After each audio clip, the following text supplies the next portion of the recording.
नमस्कार मैत्रिणी, Deepali blouse cutting stitching मध्ये तुमचं स्वागत आहे। तर एकाच वेळी पहा, हे मिच मॅच ब्लाउज आहेत, म्हणजे कोणत्याही साडीवर वेअर होणारे ब्लाउज आहेत। तर हे दोन्ही ब्लाउज आणि अस्तर हे एकाच वेळेस कसं कट करायचं हे मी तुम्हाला दाखवणार आहे। तर माझी पेपर पॅटर्न ठेवण्याची पद्धत तर पहा, अशा कॅरी बॅग मध्ये मी अशा प्रकारे ठेवते की जेणेकरून पटकन वाचून मला पटकन वेळेचा दुरुपयोग न करता पटकन असं पेपर पॅटर्न लगेच सापडतं तर कॅरी बॅग मध्ये मी ठेवते। तर हे मी स्वतः बनवलेले पेपर पॅटर्न आहे, याचा व्हिडिओ देखील मी अपलोड केलेला आहे माझ्या चॅनलवरती। तर पहा, हे मिच मॅच ब्लाउज आहेत, कोणत्याही साडीवरती वेअर होणारे ब्लाउज। तर या साडी असल्या ब्लाउजची आता जास्त फॅशन आलेली आहे पहा, म्हणजे बऱ्याच मैत्रिणी काय करतात, अशा प्रकारचे ब्लाउज घेतात। तर एका कस्टमरचे माझ्याकडे असे 2 ब्लाउज आलेले आहेत आणि थोडासा कलर चेंज आहे, नाही तर एकसारखाच आहे पहा।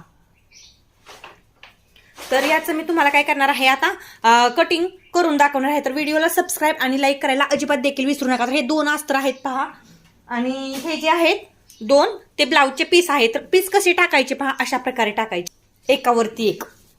बंद बाजू आहे ती आपल्याकडे करून घ्यायची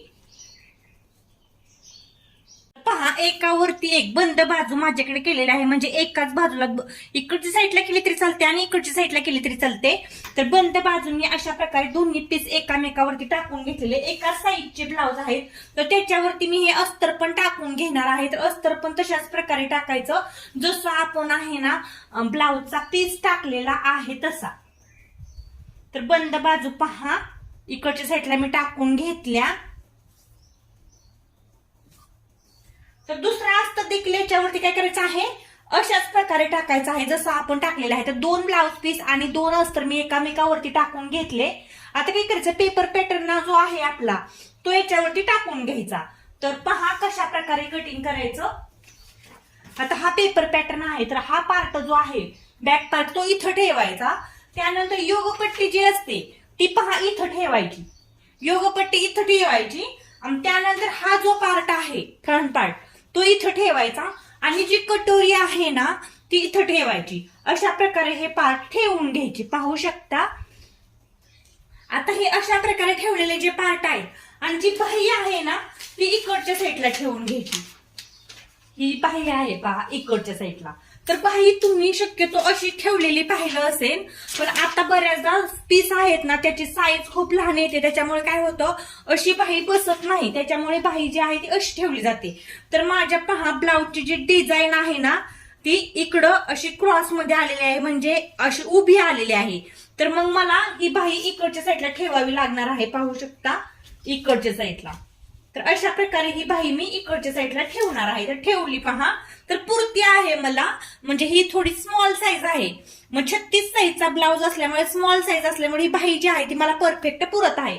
तर मग मी काय केलं, बऱ्याचदा प्लेन कापड असलं तर मी मगाशी जसं दाखवलं होतं कटोरी मी इथं ठेवते, आणि बाही लॉंग असेल तर इकडच्या साईडला ठेवते, म्हणजे इकडच्या साईडला मोठा असेल तर आता पहा मी कटोरी आहे इकडच्या साईडला ठेवून घेतली अशा प्रकारे। तर आता पहा एकदम परफेक्ट ब्लाउजचं पेपर पॅटर्न आहे ती मी टाकून घेतली। तर आता याची आखणी कशी करायची, तर सगळ्यात महत्वाचं म्हणजे शोल्डर डाऊन होण्याचा माझा व्हिडिओ जर तुम्ही पाहिलाच असेल, तर इथून गळारुंदी वाढली तर शोल्डर डाऊन होतं, त्यामुळे खालच्या साईडला काही पाहायचं नाही। पहा खालच्या साईडला काहीही पाहायचं नाही, खालच्या साईडला जसं आहे ना तसंच आखून घ्यायचं।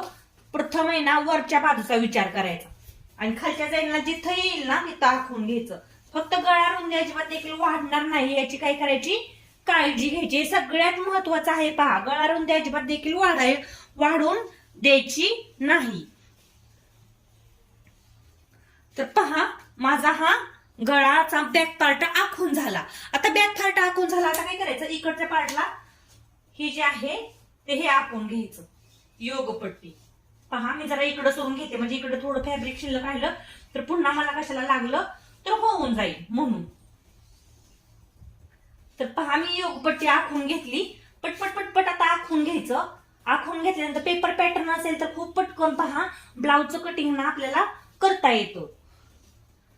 तर याचं मी आता तुम्हाला कटिंग पण कसं करायचं आणि कसे 2 ब्लाउज निघणार ते पण दाखवणार आहे।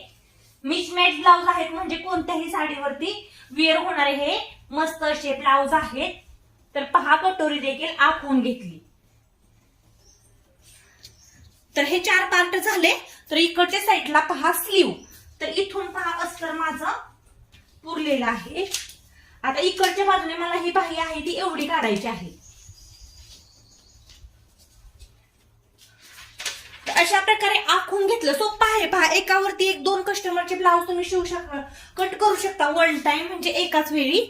आता कटिंग पहा करताना इथं पहा गळा रुंदी अजिबात देखील वाढवून द्यायची नाही, म्हणजे शोल्डर अजिबात देखील डाऊन होत नाही.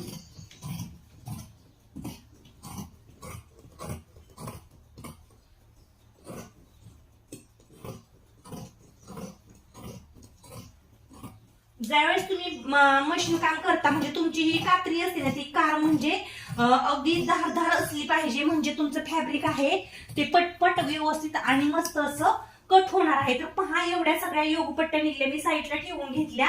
आता हा जो आहे तो बॅक पार्ट आहे. असं कटिंग केल्यानंतर स्प्रीडनी पण होतं आणि ऍक्युरेट पण होतं.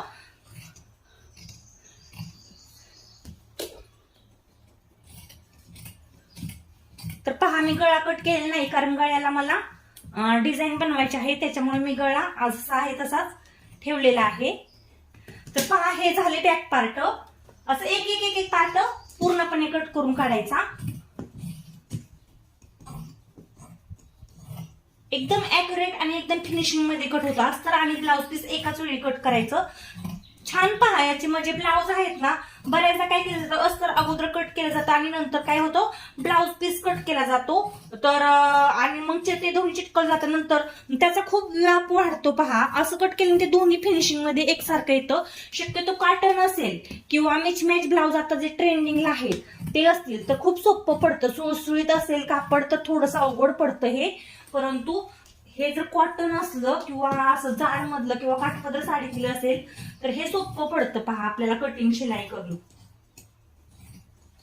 तर एकूण 2 ब्लाऊज आहेत मिक्स मॅच, म्हणजे कोणत्याही साडीवरती वेअर होणारे गोल्डन चमकीचे जे ब्लाऊज आहेत ना ते आहेत हे. आणि एकाच वेळी 2 अस्तर आणि 2 ब्लाऊजचे पीस आहेत ना मी कट केलेले आहे.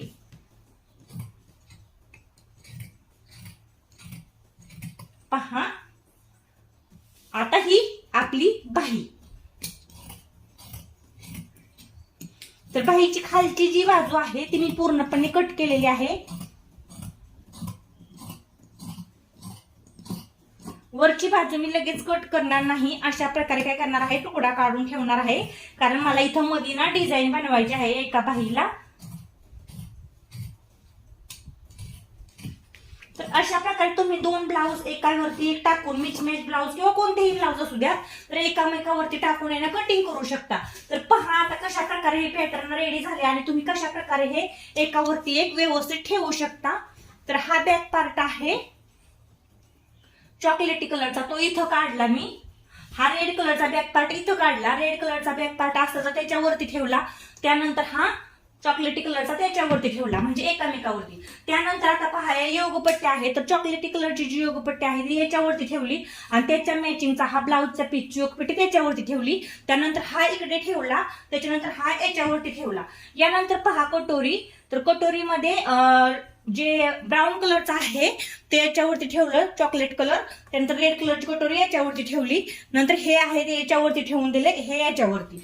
तर आता पहा बाहीला नंतर मी डिझाईन बनवणार आहे, त्यामुळे बाही मी आता तात्पुरती कट केलेली नाही, पण त्याचा शेप वगैरे आखून मी घेतलेला आहे. तर तो बाही आहे ना तो मी याच्यावरती ठेवून घेतला, पाहू शकता अशा प्रकारे. तर अशा प्रकारे तुम्ही एका टाइमला 1 टाइम 2 3 म्हटलं तरी 4 म्हटलं तरी ब्लाऊज अस्तर आणि ब्लाऊज पीस दोन्ही मिळून सगळं एक 1 टाइम कटिंग करू शकता. खूप सोपी पद्धत आहे पहा. तर दोन्ही ब्लाऊज माझे रेडी झाले. आता हे एक्स्ट्रा फॅब्रिक आहे ते ज्याचे त्याचे ठेवून घ्यायचे.